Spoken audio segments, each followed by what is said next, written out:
Welcome to Noya Vineyards. This is our vineyard of Xarel·lo here in Can Milà, and we are in one of the highest points in Penedès region, and we are about the 25% of our harvest process.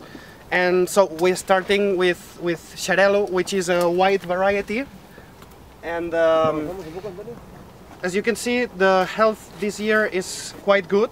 There is almost no rotten or dry berries, so the quality will be very good, but this year is going very delayed. That is the only problem.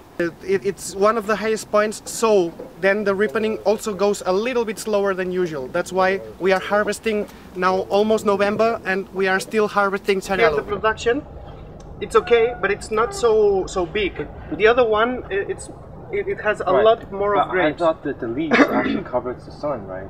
From getting the sun to shade. Yeah, but this is only when the sun is at the highest point. Then this makes a shadow and they don't get burned. But now it's 10 o'clock, right. 10:30.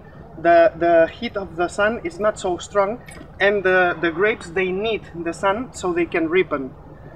But also the leaves, they need the sun to get all the process going.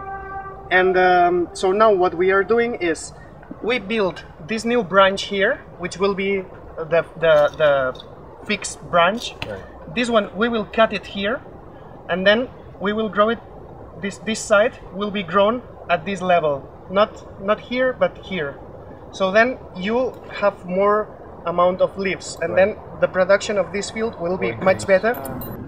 Many herbs, aromatic herbs that we use for cooking, and this you can get it from here. Sometimes we even plant it because they can help somehow in the field. Sometimes they are good at accumulating nutrients in the roots, and then we cut it off and all these nutrients go back to the ground, so you don't have to use it chemically, and naturally it's being given into the plant, so this way you don't contaminate and all this. But in that case, this has been growing naturally, and this is good because it attracts a lot of biodiversity. Yeah. Because for the grapes, you don't have only rotting problems, but sometimes you have insects and problems like that. And sometimes if you have the problem here, maybe the solution is here, because the predator can be here waiting for the insects to go there to eat, and then they go and hunt. So it's very necessary to have also a lot of biodiversity all over. How do we avoid diseases in the field? Okay, we have two major diseases in our fields, which is oidium and mildew. Both of them, they are molds, some kind of rottenings. One of them, it comes when the weather is humid and hot, and the other is when it's cold and humid, also in summer. Both of them, they rot, and they can spoil either the leaves or the berries. So the system we use is we spread all over some mineral extraction of sulfur and copper. Both of them, if you get them minerally extracted, they are not as active as the chemically synthesized. Okay, so then you can use that, and it's not aggressive with the ground or even the plants. But the most important thing you can do to avoid a pest is always to do some preventive thing. For example, if the weather is too humid, then we remove leaves. If you remove the leaves, then you have less shadow. The sun is going much deeper into the ground and everywhere, and then you lose humidity. This is the best system you can do. People who say that organic is a trend, some others they say it's a fashion, some others they say it's the future.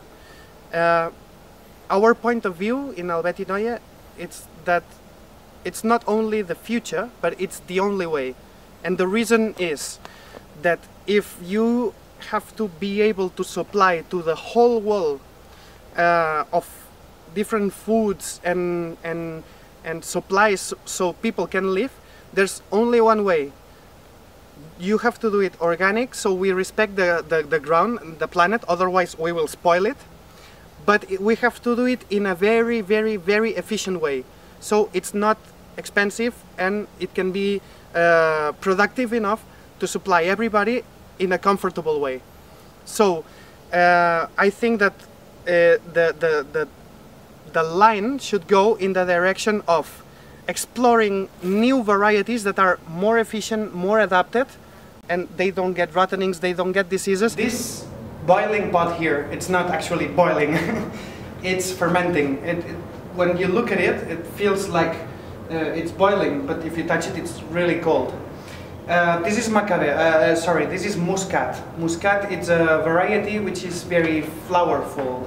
When it smells a lot like flowers, something like that. And now it's in the middle of the fermentation. So it's almost finished because it's been running for 4 or 5 days. And now when you smell it, it is no doubt Muscat when you smell it. But then in the mouth it doesn't feel so sweet because it almost finished the fermentation. If ever you want to come to visit our vineyards, our cellar, I will be very happy to welcome you.